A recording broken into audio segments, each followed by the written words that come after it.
So my first slide was actually on what digital convergence is, and this is when you can do all of these things like entertain yourself, go on the internet, store things, and make phone calls all on one device. So I think a smartphone is a great example of this because it's probably the device that we all use the most, and it's the one where we're able to just do everything and only carry this around. So I think that's cool. I also learned that there's actually like a digital convergence alliance, which just focuses on standardizing all appliances and making the process a lot smoother for us. So I think that's awesome. Second slide was actually on the different types of smart devices that are out now. And it was just so cool to see that we even have refrigerators with touch screens or like smart houses where you can use iPads to control the whole house.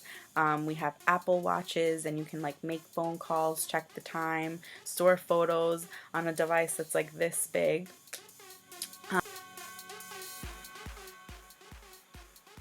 Modern society is constantly linked into the internet.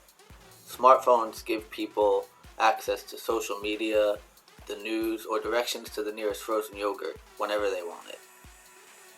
New cars are equipped with GPS and sensors to avoid accidents, and some cars can even parallel park themselves.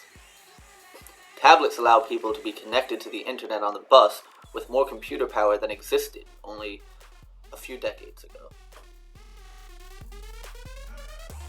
Digital living is reaching the point where robots are beginning to replace humans in the workforce. Robots have quickly replaced humans on the assembly line, building our cars and everyday appliances. When you check out at a convenience store nowadays, you check out with a robot. You don't even interact with people to buy your milk. Self-driving vehicles are replacing people in warehouses and soon will be on the road, cutting the human costs from companies' bottom line. Software bots are even replacing white-collar workers as they're more efficient and less likely to make a mistake. And creative bots are even creating art by making music and drawing paintings, although some people would argue that it's not art at all. Positives of digital convergence and digital living. Robot workers are a lot more cost effective than real workers. The only cost needed for robots is the electricity they eat up. Though they may not be as fast currently, with the speed at which technology advancing, they will be even faster than humans in the foreseeable future. Robots are less prone to making mistakes than human counterparts. Technology such as automated cars can bring down the average car accident rate, thus saving lives.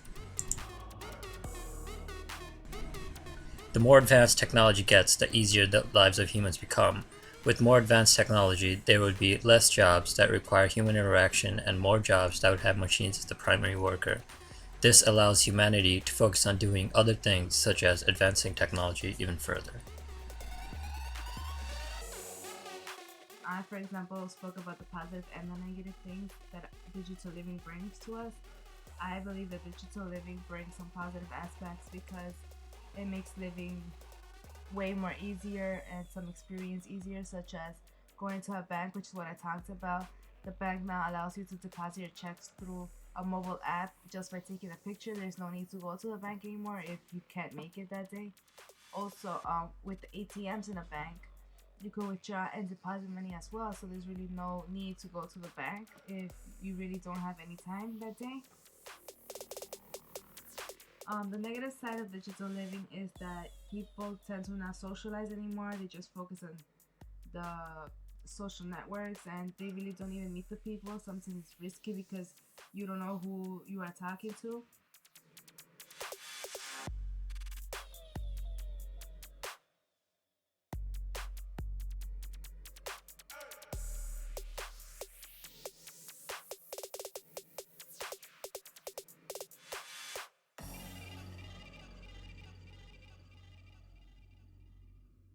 Hi, Michelle, Ryan, Nibras, and I did our group project on digital convergence.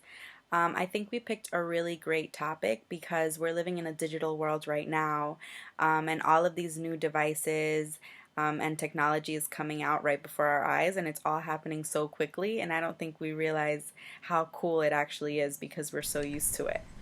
I had a lot of fun working on this project. I got to learn about where technology is headed towards in the future. It got me excited and a little terrified to see how different our lives will be years from So now. my experience with working with a group was really interesting. I think it was fun putting all of our ideas together. We were able to share our different concepts of our topic, which was digital living and digital convergence. This experience was interesting. It was really fun to learn about all the different ways that robots are replacing humans in the workforce and the ways that people are connected to the internet. So I think this was actually a very helpful course. I loved taking this class just because I was actually able to apply a lot of the things to my work and the way that I use computers now. For example, like the Excel class that we had, I was able to use some of the tricks at my job, so I thought that was really cool. And then it's also like a really good eye opener, and I think everyone should take computer science because one, we all use smart devices all day, every day, and I think that we aren't using them to their fullest potential. There are so many things we can do on these devices, and if we don't learn about it, then we really don't get the most use out of them. So I think this was a really great course, and I would actually be interested in taking another computer science class. Working as a group was really cool too because I was able to see how my group members viewed digital convergence, and I was able to see like what they were interested in the digital world as well. So this was a really great project. In general, I had a lot of fun in this class. I think I learned a lot of new concepts about computer science. I never took a computer science course, but I would consider taking another one.